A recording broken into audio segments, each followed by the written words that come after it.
Hi, welcome everybody. I'm so glad to be here. It really is such an honor, and so glad they're putting on this conference. How many of you are from out of town? Oh my God, that's incredible. That is incredible. Some familiar faces. Yeah, really.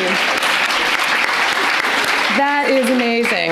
All right, so how many's from Oakland? How many from Oakland? No, wow, that is a small representation. We represent, it's okay, but in a big way. Awesome, okay, well, again, it's really lovely to be here. My name is Colleen Patrick-Goudreau, and the mission in my work is to empower people to make informed food choices, to be a voice for animals, and to give people the tools and resources they need to live according to their own values of compassion and wellness. My mission is also to inspire advocates to be the best they can be, the most joyful, the most effective, the most articulate ambassadors of compassion to help stop non-human animals from being systematically used, violated, and killed. My mission is to do everything I can to help shift us as a community from the commonly held paradigm that sees non-human animals as ours to do with whatever we please, to one that sees animals as ours to share this planet with, not as subjects of ours, but as cohabitants who deserve to be regarded as autonomous beings who have the right to their own lives, their own bodies, their own offspring, and their own self-determination. I've had the pleasure and the privilege, and I continue to have it every single day, of witnessing and guiding thousands of people to experience this paradigm shift and manifest their deepest values in their everyday behavior, i.e. become vegan, and yet I've never set out to recruit people to the vegan club, as it is often perceived and characterized by both human vegans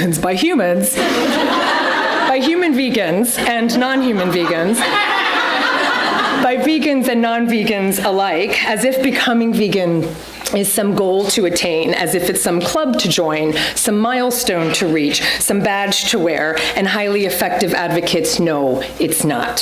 Hence the #1 habit of highly effective vegans. They know, they convey that being vegan is a means to an end and not an end in itself. Effective advocates that know that being vegan is the means to the goal, and the goal is unconditional compassion and optimal wellness in every aspect of what that implies.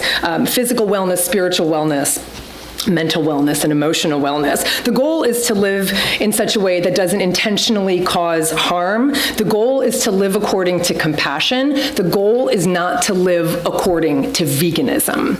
That would imply that there are rules and doctrines to live by, and to me, that misses the entire point of what being vegan is all about. When you think being vegan is about the end goal, the badge, the destination, you get hung up on trying to be perfect or achieving a state of purity.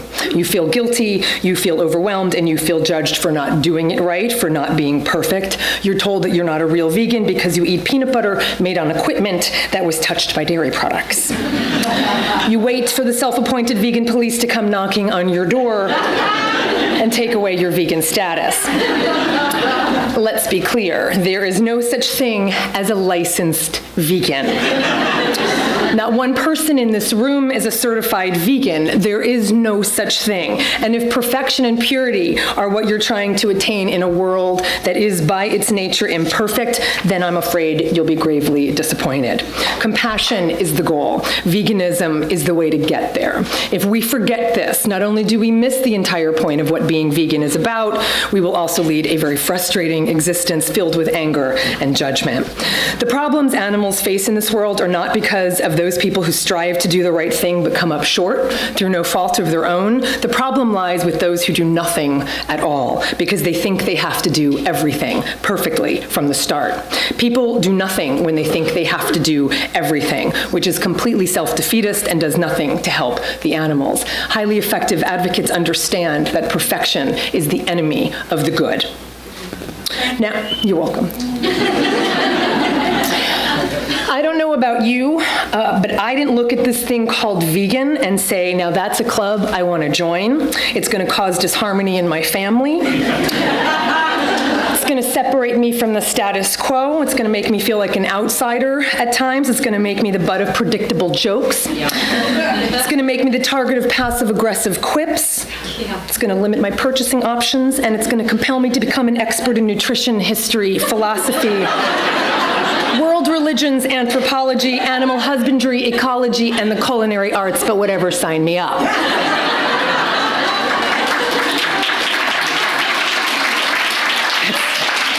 Not what happened. Rather, there was a pivotal moment when I realized that my actions weren't in alignment with my values, that once I became awakened to the realities of the violence I was contributing to, my instinctive response was to stop paying for the violence to be committed on my behalf, i.e. become vegan, i.e. reflect my ethics in my actions, i.e. remove the blocks to the compassion that was already deep inside of me, which leads me to the second habit of highly effective advocates. Highly effective advocates recognize and truly believe that non-vegans are compassionate. They're just not manifesting it fully in their behavior. I've seen too many vegans write off non-vegans as cruel and insensitive, but I don't think it's the whole truth about people. I don't believe people wake up in the morning trying to figure out how they can contribute to as much violence as possible that day. I don't believe that's how it works. That doesn't mean there aren't people doing the most horrific, unspeakable things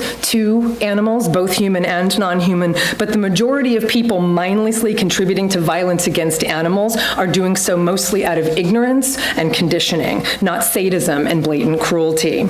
I think the truth is that people are so sensitive that they don't want to believe they're contributing to harm about animals, the harm that they're contributing to and the violence against animals, and so they choose the easier route, ritualizing, romanticizing, and rationalizing their consumption of animals rather than experiencing the self-reflection and openness that's required to shift your worldview and change your habits. We humans have a great capacity to compartmentalize our emotions and support things we would never participate in directly and then justify our behavior so we can sleep well at night. But that doesn't mean that compassion isn't there. Before I became vegan, I was a compassionate person, but my compassion was blocked. Highly effective advocates know the compassion is there in the non-vegans we encounter. It's asleep, it's hidden, it's blocked, it's conditional, but it's there. It's blocked because of all the stories we tell ourselves and the stories we're told about the necessity of eating and using animals. We live in a culture that doesn't support us making the most compassionate choices. We live in a world that in many ways embraces animal exploitation and abuse and looks with suspicion and sometimes hostility upon those who oppose these things. We live in a world that tells us that compassion in children is sweet and desirable, whereas compassion in adults is sentimental, that there's no room for it in this dog-eat-dog world, that it's for suckers, that it's for sissies, as if compassion is the problem. What I know for sure is the problems we face in this world are not because we have so much compassion we don't know what to do with it. The problems we have in this world are because we're not living according to our own values of compassion and kindness. Highly effective advocates know this and seek to guide people to their own compassion. But they also seek to be compassionate themselves. The idea that only non-vegans compartmentalize their compassion is a false one. We're all taught to compartmentalize our compassion and reserve it for only a select few, mostly for those who look like us, who live like us, who believe like us, and who sound like us. Doling it out. We all do it. We dole it out as if one would limited, scarce rations, as if exercising it fully and authentically would deplete us of it or waste it on the wrong people. And so we actually wind up rationing our compassion. We all do it, even vegans. It's true. We all decide who's worthy of our compassion and who it should be withheld from, who deserves it and who should be denied it based on who they are or what they do or what they've done in the past, using righteousness and, ironically, compassion as justification for our intolerance. And so we make it conditional, pulling it out when someone meets our criteria as someone deserving of our compassion, and we wonder why the world is in the state it's in. Highly effective advocates know that as ambassadors ambassadors of compassion, we need to raise the bar. We need to give people the benefit of the doubt and expect the best that's in them, realizing that when we do, people rise to that expectation. When we speak to the highest in people, people often respond with the highest that's in them. It's amazing, and I see it every single day. Highly effective advocates know that the person they're speaking to is a compassionate person, and it's that compassion they speak to directly. Choosing the perspective that sees people as asleep rather than evil will make us better advocates and better voices for those who have no voice. And part of the reason for that is because highly effective advocates remember that they too were once unaware of the atrocities they were contributing to. And that brings us to the third habit of highly effective advocates. Highly effective advocates are humble. They remember their own story. It's imperative for those of us who have already become awake to remember where we came from, to remember that we too were once asleep, that we made stupid jokes, we may have said silly things, we may have defended our behavior, we may have said, I'll never be vegan. We may have made fun of vegans, which most people don't do, but some people do. The point is, if we remember our own story, we'll be less inclined to be self-righteous when we encounter others who are not where we're at. In forgetting our own stories and our own process, we lose our humility. And in doing so, we risk becoming arrogant and self-righteous. Not a great formula for remaining joyful, for demonstrating compassion and attracting people to this compassionate way of living. Highly effective advocates are humble. We know that we're no better than anyone else for being vegan. We're just better than who we used to be. One of the easiest ways to remember our own story is by practicing the fourth habit of highly effective advocates, which is to find common ground. Highly effective advocates make connections rather than create separations. Highly effective advocates find common ground with people who may, on the face of it, seem like the enemy or the opposition. They find common ground and build from that common ground, choosing to stand together against violence rather than standing against one another.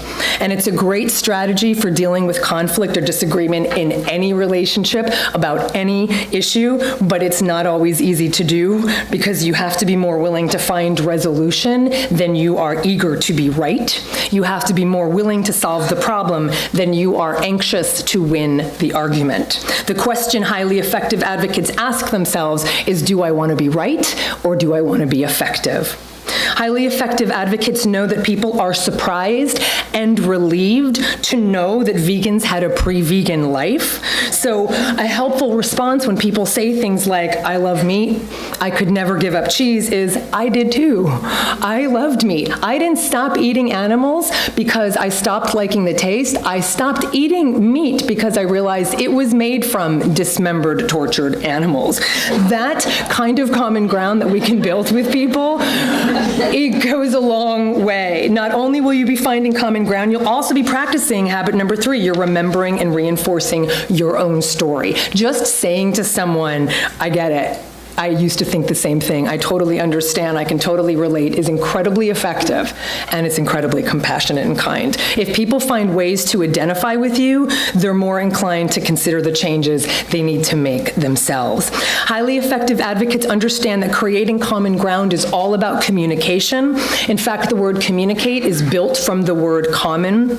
It literally means shared by all, and I love that because this issue is not me against you, vegan against non-vegan, my moral superiority against your moral superiority. It's about all of us being against violence and cruelty. That's a value shared by all. It's about all of us being for the dissemination of truthful, unbiased information about what makes us thrive and be healthy. That's a value shared by all. Ambassadors of compassion and highly effective advocates find that common ground and recognize that everyone is a hero in his own story. Approaching someone with the presumption that they too are compassionate, that they too care, means not only getting to the truth in general, but helping others tap into their own truth about themselves. From there, in agreement, on common ground, we can only go up. Meeting someone on the common ground of compassion not only has the potential of awakening and heightening their own compassion for animals, it also has the potential to awaken and heighten our own compassion for someone else, regardless of where they are on the continuum of wakefulness. Because highly effective advocates know that compassion is unconditional, the fifth habit of highly effective advocates. In other words, if I profess to be a compassionate person, it doesn't mean I get to be compassionate only to those I like and only to those with whom I agree. It means I have to strive to be compassionate towards everyone. That's the thing about compassion. It has to be equal opportunity, or it's just inauthentic. It's easy to be compassionate towards people who agree with me, towards people who are like-minded. The challenge is choosing to have compassion towards those with whom I disagree. Compassion isn't compassion unless it's felt for everyone. The guilty and the non-guilty, the kind and the unkind, the good and the evil. Authentic compassion is showing compassion for those who are unlike me or disagree with me. And yes, authentic compassion means having compassion even for those who are not compassionate. But that doesn't mean that practicing unconditional compassion means that you're a doormat or a martyr. It doesn't mean you accept rude behavior, betrayal, violations, systemic injustices, sadistic cruelty, or personal and criminal offenses. But it also doesn't mean that we're justified in adopting the same behaviors and thoughts, anger and violence, cruelty, criticism, and hatred. Being vegan is an amazing and beautiful way to live, and sometimes painful. And as vegan, I remain very human. I am a vegan human, very much. Practicing human. And it takes vigilance and skill to learn to live in this world from my highest place with the most compassion I can possibly muster. But it's a skill worth honing because I recognize that the more compassion I give, the more that gets created in the world. The more compassion I withhold, the less there is. Likewise, the more violence, and that includes thoughts and language, I put out in the world, the more violence I create. The more violence I withhold, the less there is. We might feel justified in hating or resenting or judging people who support or commit violence against animals, from meat eaters to slaughterhouse workers to hunters. But in terms of efficacy, what purpose does that hatred serve? We can put them in a box called awful and despicable and evil and monster and sundry other names to highlight our disgust, but the fact is these people are anything but monsters. They are, in fact, quite human.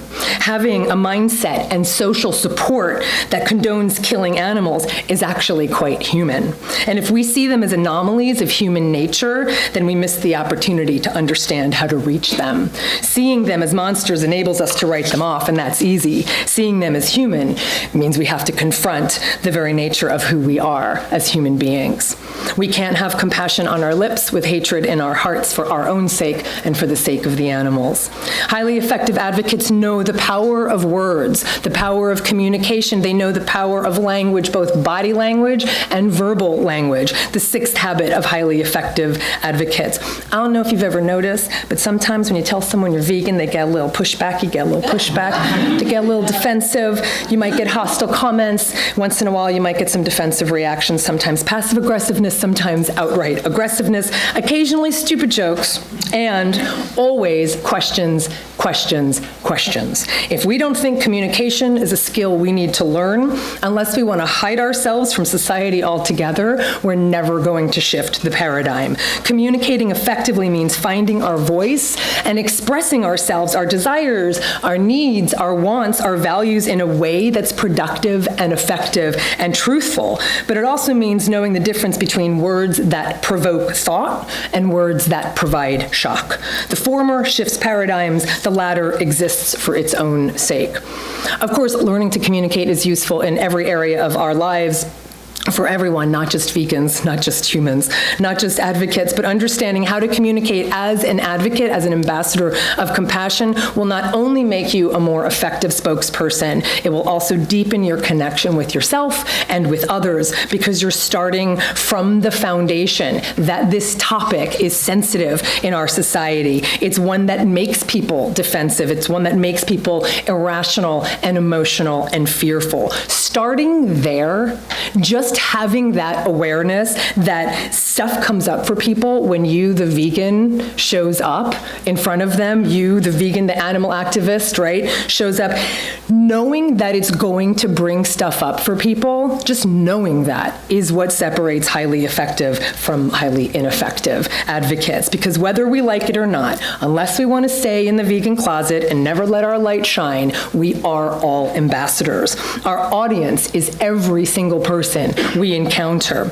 Whether we like it or not, if we're the vegan someone encounters, we represent all vegans. And it may feel like a lot of pressure, and it may feel like a great responsibility, and it is, but it's also a great honor to be a voice for this abundant way of life, to be the vegan in the room that people come to with their questions, with their stories, with their fears, and with their hopes. What an honor to guide them to their own truth, to their own compassion, and to do so confidently and joyfully.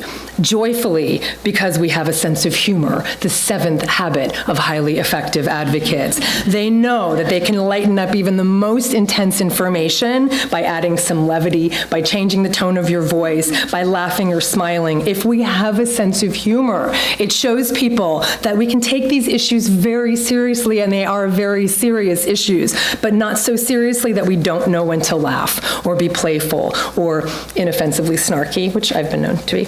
And that joy and that sense of humor will be reflected back to them, reflecting to them how attractive this way of living is, this compassionate way of living is. Highly effective advocates don't take everything so personally. The eighth habit of highly effective advocates, they know where they end and another person begins. Even if people seem passive-aggressive and make snide comments and stupid jokes, highly effective advocates know that they're not directed at them. Rather, they're age-old defense mechanisms. Highly effective advocates know the power they hold as the vegan in the room, and know that as such, we hold a mirror up to one another. And reflected in that mirror is usually an image of something that has to be examined or looked at. And it's very rare for someone to see a mirror held up to them and say, "Thank you very much for reflecting back to me my insecurities and fears. I'm going to go take a look at them right now and work on them." It's not usually how it happens. Rather, to protect themselves, they deflect back to you what they don't want to see, and so they get defensive and passive-aggressive. If we can understand that this type of reaction has nothing to do with us, not only will it sting less, but we may find that we have sympathy and compassion rather than judgment for that person. We may find that the compassion we strive to live by can be directed towards someone whose discomfort and fears and of their own vulnerability make them so guarded and blocked as to not want to hear what you have to say. Imagine being able to understand where that's coming from and even demonstrate compassion for that. Highly effective advocates know what's theirs and what's not theirs. They know that they can ask for what they want and show up fully as the joyful vegans they are without worrying about whether or not who they are and what they believe is going to rock someone else's boat, because they know what a mess they'd be if they believed that their beliefs and their identity were determined by how they would make other people react. In other words, if my being vegan for the animals does make someone uncomfortable, that's not mine. Whatever someone does with my values or however they perceive my values is not mine to worry about. Now, that doesn't mean that gives us license to be rude or demanding or ungracious, but it does mean that we need to speak our truth without being overly apologetic and self-effacing, and without being attached to what that truth will do to other people. That's because highly effective advocates practice the ninth habit. They plant seeds and remain unattached to how and when and if those seeds germinate.